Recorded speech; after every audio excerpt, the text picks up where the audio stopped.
निशा और दिशा दोनों जुड़वा बहनें आज बहुत खुश थीं। उनका बचपन का सपना पूरा होने जा रहा था। निशा, हम हमेशा से यही चाहते थे कि हमारी शादी एक ही दिन हो, पर हम एक ही घर में शादी होकर जाएंगे ये हमने कभी नहीं सोचा था।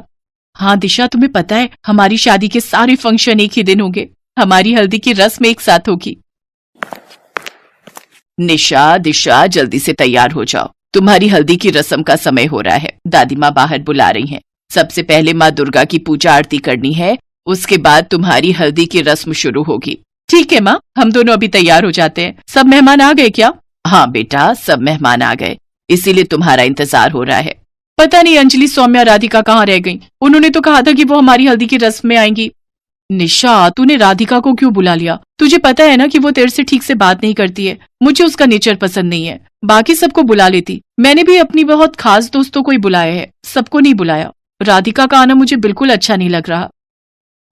चलो कोई बात नहीं ना, बुला लिया तो इसमें कोई हर्ज भी नहीं है। शादी का फंक्शन है, सहेलियों को बुलाना सही रहता है।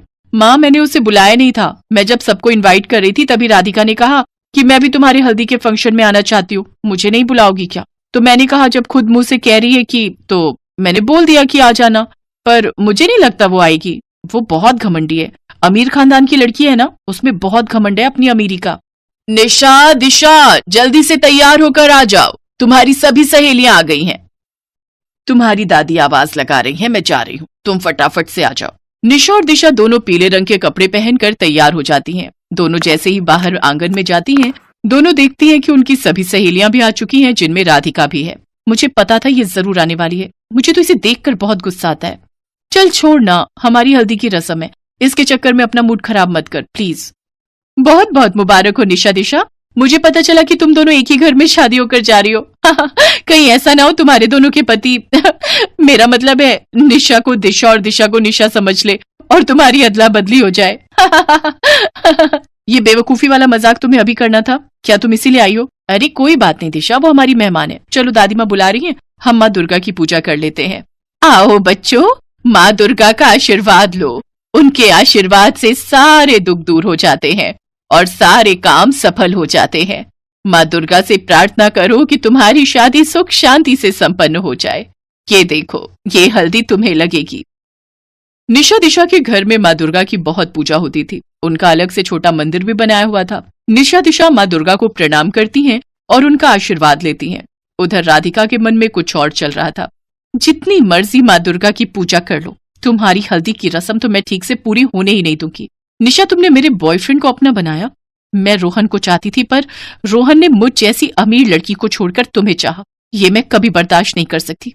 रोहन मेरा दोस्त था, मैं उसे बहुत प्यार करती थी, पर आज तुम उसकी पत्नी बनने जा रही हो और ये मैं होने नहीं दूंगी। मैं हल्दी में एक ऐसी चीज मिला दूंगी कि तुम्हारे पूरे शरीर पर एलर्जी हो जाएगी। ऐसी खतरनाक एलर्जी कि तुम दोनों शादी के मंडप में बैठने लायक भी नहीं रहोगी। राधिका सबकी नजरें बचाकर हल्दी में एलर्जी करने वाला एक पदार्थ मिला देती है। उसे लग रहा था कि वो अपनी धूर्त योजना में सफल हो गई है, पर ऐसा नहीं था। सब लोग हल्दी की रस्म के लिए गाना बजाना कर रहे थे, तभी निशा दिशा की माँ उनके पास आती है। बच्चों, हल्दी से पहले अपने माथे और हाथ पैरों पर ये थोड़ा सा तेल लगा लो। ये दुर्गा माँ का आशीर्वाद है, इससे तुम्हारे रंग रूप में और निखार आएगा। ठीक है माँ, निखार तो तब आएगा जब ये दोनों खुजली से बचेंगी। चल राधिका, हम सब डांस करते हैं। देख ढोलक बज रही है। निशा और दिशा को हल्दी लगनी शुरू हो गई है। हाँ हाँ, हमारी प्यारी सहेलियों की शादी है, हल्दी की रस्म है, तो मैं आज खूब नाचूंगी। मुझे समझ नहीं आ रहा ये राधिका आज इतनी खुश क्यों है, वरना ये तो हमसे बहुत नफरत करती है। अच्छा है ना, सुधर गई। अब अच्छी बात है, हमारी हल्दी की रस्म में यही रौनक लगा रही है।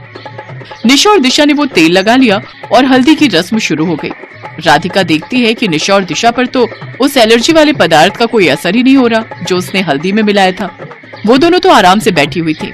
ये कैसे हो सकता है? मैंने तो इतना महंगा एलर्जी करने वाला लिक्विड खरीदा था, इसका असर इन पर क्यों नहीं हुआ? ये दोनों तो आराम से बैठी हैं। अम्मा जी, मैंने मंदिर में एक बर्तन में तेल रखा था जो निशा दिशा को अभी हल्दी के साथ लगाना है, पर वो मंदिर में रखा ही नहीं है। पता नहीं कहाँ गया वो बर्तन। आपने कहीं देखा तो नहीं? नहीं बहू, मैंने तो नहीं देखा। माँ, वो तेल आप ही तो हमें देकर गए थे, हमने वो तेल लगा लिया। आपने ही तो कहा था कि वो तेल दुर्गा माँ का आशीर्वाद है। मैं कौन सा तेल लेकर आई थी बेटा, मैं तो बहुत देर से वो बर्तन ढूंढ रही थी।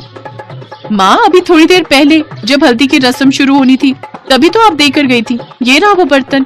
ये कैसे हो सकता है? ये बर्तन मंदिर से मैं नहीं लाई तो फिर मेरे रूप में? इसका मतलब आज हल्दी की रस्म में माँ दुर्गा तुम दोनों को आशीर्वाद देकर गई हैं बच्चों। ये तुम दोनों के लिए बहुत सौभाग्य की बात है। आज माँ दुर्गा खुद तुम्हें अपना आशीर्वाद देने आई थी। जीती रहो मेरी बच्चियों। माँ दुर्गा तुम दोनों को अपने हाथों से तेल देकर गई है। तुम दोनों बहुत भाग्यशाली हो। अब उनका आशीर्वाद तुम दोनों को प्राप्त हो गया है।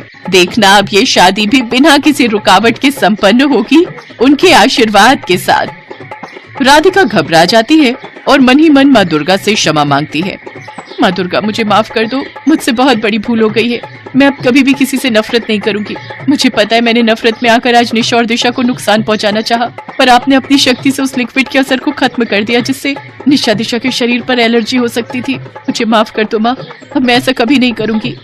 राधिका की आंखों में पश्चाताप के आंसू थे। भगवान उन्हें स्वयं ही क्षमा कर देते हैं जिन्हें अपनी भूल का एहसास होता है। राधिका सबके साथ हंसी खुशी हल्दी की रस्म पूरी करती है। राधिका के बदलते व्यवहार को देखकर निशा दिशा भी बहुत खुश थी और फिर माँ दुर्गा के आशीर्वाद से खूब धूमधाम से निशा दिशा दोनों जुड़वा बहनों की शादी संपन्न होती है।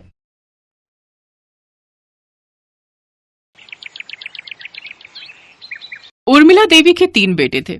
अपने तीनों बेटों पर उर्मिला को बहुत ही घमंड था, इसलिए उर्मिला के घर जब भी कोई आता तो वो उससे बड़ी बड़ी बातें हाँकती। ऐसे ही एक रोज उसकी सहेली गायत्री उनके घर आती है। आओ गायत्री, बड़े दिनों बाद आई हो। अरे कहाँ गायब रहती हो? क्या करूं उर्मिला, बच्चों की जिम्मेदारियां ही कुछ ऐसी होती हैं। अगले महीने मेरे बड़े बेटे की शादी है तो उसी की शादी की तैयारियों में लगी हुई हूँ। तुझे उसकी शादी का कार्ड देने आई थी। क्या? अपने रोहन की शादी और तू मुझे अब बता रही है? अच्छा ये बता, तूने लड़की तो अच्छे घर की देखी है ना? तू तो जानती ही है ना उर्मिला, आजकल के बच्चे अपने माँ बाप को कहाँ मेहनत करने देते हैं। बच्चे तो खुद ही सब मेहनत कर लेते हैं। मतलब तेरा बेटा लव मैरिज कर रहा है? लेकिन तू तो लव मैरिज के खिलाफ थी, फिर तू कैसे मान गई? तू तो जानती ही है रोहन मेरा इकलौता बेटा है और उसकी खुशी के लिए मुझे उसके आगे झुकना ही पड़ा। हाँ खैर ये तो है, भगवान का लाख लाख शुक्र है कि मेरे तीनों बेटे मेरे कब्जे में हैं। मेरे बेटे तो वही करते हैं जो मैं कहती हूँ और उनकी शादी भी मेरी मर्जी से ही होगी। और पता है मैंने तो सोच भी रखा है, मेरा सबसे बड़ा बेटा सरकारी नौकरी करता है, इसलिए दहेज में पूरे 40 लाख लूंगी। उससे छोटा बेटा खुद का बिजनेस कर रहा है लेकिन अभी इतना सक्सेसफुल नहीं है, इसलिए उसकी शादी में 30 लाख। और सबसे छोटा बेटा प्राइवेट नौकरी में है, इसलिए उसकी शादी में 20 लाख लूंगी। हाँ। गायत्री उर्मिला का घमंड और उसकी बातों से दुखी हो जाती है और शादी का कार्ड देकर वहाँ से चली जाती है। इधर उर्मिला भी बड़े ही गुरूर के साथ अपने कमरे में सोने चली जाती है, लेकिन उधर उसके तीनों बेटों के दिमाग में तो कुछ और ही चल रहा था। सुनील, अब हमें ही कुछ करना होगा। माँ ने तो बस कसम खा रखी है कि वो हमारी अरेंज मैरिज करवा कर ही रहेगी। हाँ मुझे भी, हाँ मुझे भी। वो तीनों अपनी माँ से इस बारे में बात करते हैं, लेकिन उर्मिला इसके लिए तैयार नहीं होती क्योंकि वो तीनों लड़कियां ही गरीब घर से थी। फिर एक रोज अपनी माँ के लाख मना करने के बावजूद भी वो तीनों लड़के अपनी पसंद की लड़कियों से कोर्ट मैरिज कर घर ले आते हैं। अपनी तीनों गरीब बहुओं को देख उर्मिला को अपने तीनों बेटों पर बहुत गुस्सा आता है और इस बात की खुंदक वो अपनी तीनों गरीब बहुओं पर निकालती है। ऐसे ही एक रोज जब वो सब खाने की टेबल पर बैठी होती हैं, तो उनकी सास उनसे कहती है, हाँ ठूस ठूस कर खाओ, वैसे भी तुम तीनों ने आज से पहले इतना अच्छा खाना तो कभी खाया नहीं होगा। माफ कीजिएगा माँ जी, छोटी मुंह बड़ी बात, लेकिन अगर हमने ये खाना बनाया है तो इसका मतलब तो यही हुआ ना कि हमने ये खाना पहले खाया भी है, तभी से बना पाए हैं। इसीलिए तो मैं गरीब लड़कियों को बहू बनाने के सख्त खिलाफ थी, क्योंकि गरीब घर की लड़कियां अपनी औकात से बढ़कर बोलती हैं। मुझे नहीं खाना तुम्हारा ये खाना। उर्मिला गुस्से में अपने कमरे में चली जाती है। अरे माँ जी ने तो खाना खाया ही नहीं, मैं अभी उनके कमरे में देकर आती हूँ। नैना खाना लेकर उर्मिला के कमरे में जाती है, लेकिन वो खाना खाने से मना कर देती है। फिर रेशमा उससे अपने शब्दों के लिए माफी मांगती है और खाने की प्लेट उर्मिला के हाथों में दे देती है। उर्मिला गुस्से में वो प्लेट जमीन पर गिरा देती है। अपनी सास का ये बर्ताव देख तीनों बहुओं की आंखों में आंसू आ जाते हैं। ओ गरीब बहुओं, मैं कीर्तन में जा रही हूँ, जब तक मैं लौटूं तब तक खाना बना देना और सारे कमरों की बेडशीट, पर्दे, सोफा और टेबल कवर सब धो देना। उर्मिला कीर्तन में चली जाती है, जहाँ उसे आसपास की औरतें ताना देते हुए कहती हैं, उर्मिला बहन, तुम बिल्कुल सही कहती थी, तुम्हारे तीनों बेटे बड़े ही संस्कारी हैं। देखो तो वो तीनों गरीब घर की लड़कियां उठा लाए जिनसे तुम्हें 40 और 30 लाख तो दूर बल्कि 30,000 भी नहीं मिले। तुम तो ऐसे ही रह गई हाथ मलते। ऐसा ला, तू अपना मुंह बंद रख। मेरे बेटे आज भी मेरी बात मानते हैं और रही शादी की बात तो वो तो लड़के हैं, अपनी पसंद की कर भी ली तो क्या हुआ, कम से कम तेरी बेटी की तरह घर छोड़कर तो नहीं भाग गए किसी के साथ। रस्सी चल गई पर बल नहीं गया। अपना मजाक बनता देख गुस्से से तिलमिलाती हुई उर्मिला घर पहुंची और अपनी तीनों बहुओं पर भड़कने लगी। बड़ी मंझली और छोटी बहू कहाँ मर गई तीनों की तीनों? क्या हुआ माँ जी, कोई गलती हो गई हमसे? गलती तो हुई है तुम तीनों से, जो मेरे बेटों को अपने जाल में फंसाकर इस घर की बहू बन गई, ऊपर से दहेज के नाम पर फूटी कौड़ी तक नहीं लाई। तुम लोगों की वजह से मुझे लोगों के ताने सुनने पड़ रहे हैं। अगर तुम तीनों चाहती हो कि मैं तुम तीनों को अपना लूं तो दहेज लाना पड़ेगा, वो भी पूरे 20-20 लाख। माँ जी, ये रकम बहुत बड़ी है, मेरे माता पिता इतनी बड़ी रकम नहीं दे पाएंगे। नहीं दे सकते तो निकल जाओ मेरे घर से। तभी दरवाजे पर खड़े उसके तीनों बेटे ये बात सुन लेते हैं। माँ, शक तो हमें आप पर पहले से ही हो गया था कि घर में आप सबके बीच कुछ ठीक नहीं चल रहा, लेकिन आज देख भी लिया। आप हमारी पत्नियों को बस इसलिए निकालना चाहती हो क्योंकि वो गरीब है और दहेज नहीं लाई, और इस वजह से आपको दूसरे लोगों से ताने सुनने पड़ते हैं। माँ, अगर आपको हमारी गरीब पत्नियों से इतनी ही परेशानी है तो ठीक है, हम आज ही ये घर छोड़कर चले जाएंगे। हाँ, अगर आप चाहती हैं कि आपके बेटे आपके पास रहें तो आपको अपनी बहुओं को भी अपनाना होगा। वो सब बात कर ही रहे थे कि गायत्री वहां आ जाती है। क्या हुआ उर्मिला, अगर तेरी बहुएं दहेज लेकर नहीं आई? वैसे भी दूसरों से मिले पैसों और दहेज से कुछ नहीं होता, हमारी किस्मत में जो लिखा होता है वही होता है। अगर हमारे घर में लक्ष्मी आनी होगी तो आ ही जाएगी, और तू तो ऊपर वाले का शुक्र मना कि उसने तुझे इतने 3 काबिल बेटे दिए हैं। अरे कागजी धन दौलत के आगे अपने जीवन भर की जमा पूंजी अपने बच्चों को मत खो, असल धन दौलत तो तेरी वही है। गायत्री और अपने बेटों की बात सुनकर उर्मिला को अपनी गलती का एहसास हो जाता है और वो अपनी तीनों बहुओं